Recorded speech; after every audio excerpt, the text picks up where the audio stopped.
Hi there, I'm Linda the Forge, and I am talking to photographer and artist Colette Mesdag. Hello. Hi Colette. How are you? Good. Good. Surviving the heat of the summer? Trying to, without melting. Yeah. So Colette does these really cool photos of fairies, plus what other kind of photography do you do? I do a lot of close-up imagery of ice and flowers so that they're more abstract. So that's, for me, more of an expression than an impression of what something is. So I just have a lot of fun with it. Great. Great. As an artist, I can appreciate the textures and the feel that comes with them for sure. So you're also teaching at Georgian College? Part-time. I teach in the digital photography program at Georgian College in Barrie. In other position, I work at a studio called McCall Photography. I do their image consulting there, and so that takes up most of my weekends.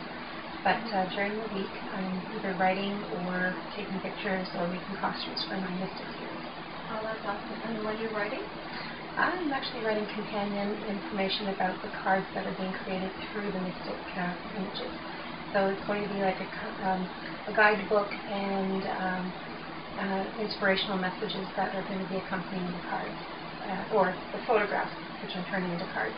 So kind of like an empowerment deck. Oh, that sounds awesome. So I'll have a link and some images at the end of the video, so stay tuned. So what made you think of doing the empowerment deck? Well, I've been working on images that I've been calling Mystic for about 10 years. And they started out as just for fun, and I was going to make some greeting cards and, you know, the Ann Geddes thing. And that sort of happened, and then it sort of fizzled because there was just not enough creativity or options, I guess, for me as to where it could go. So it was kind of limiting. So it sort of dwindled for a little bit. And then I kept a lot of those images were on film. This is how long ago I started this. So I've got these negatives that are now digital files. But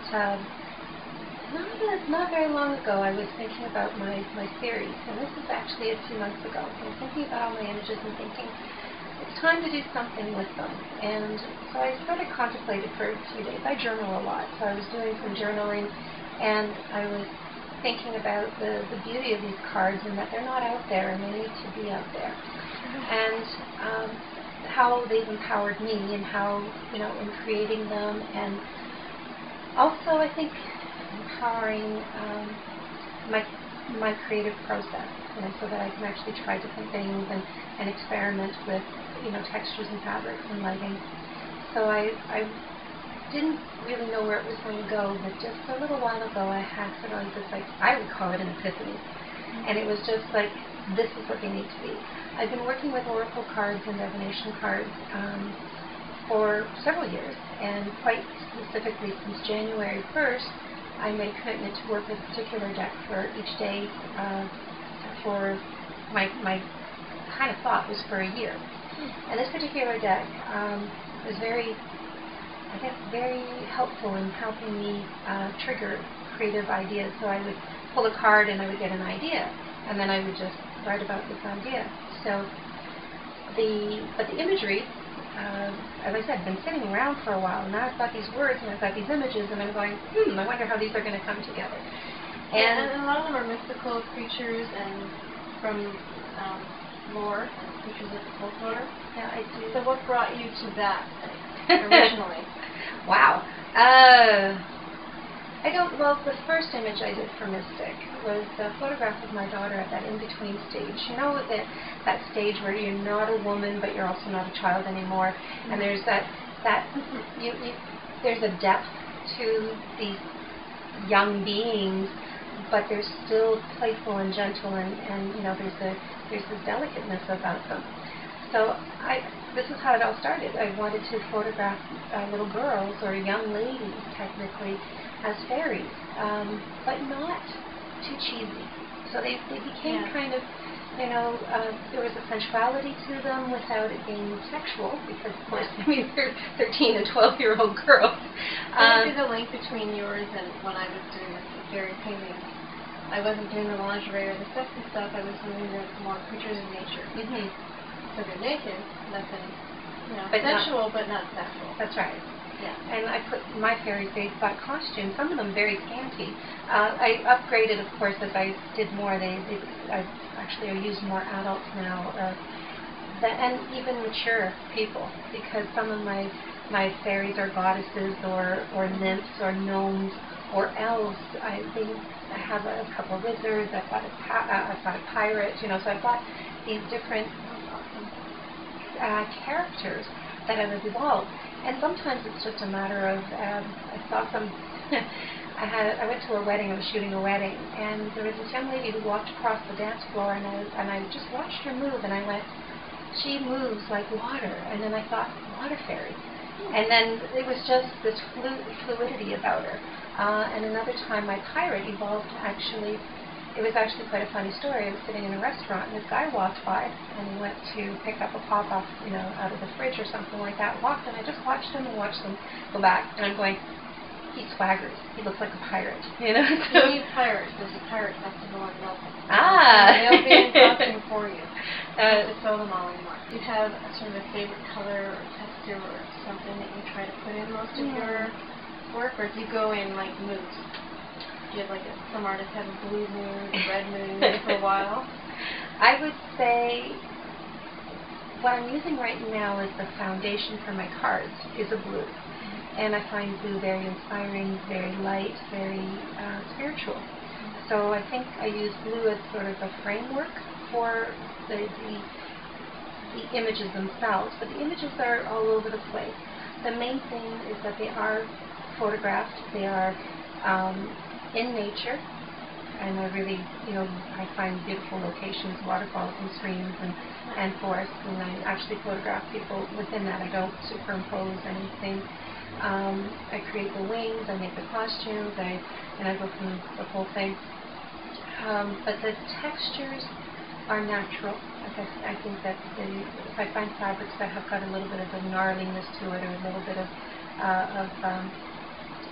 rougher texture, depending on the character, of course. I have one priestess, I guess I consider her, and she's all in these satin tones and these fabrics, and it's quite different than some of my other stuff. So it's hard to tell. I just don't.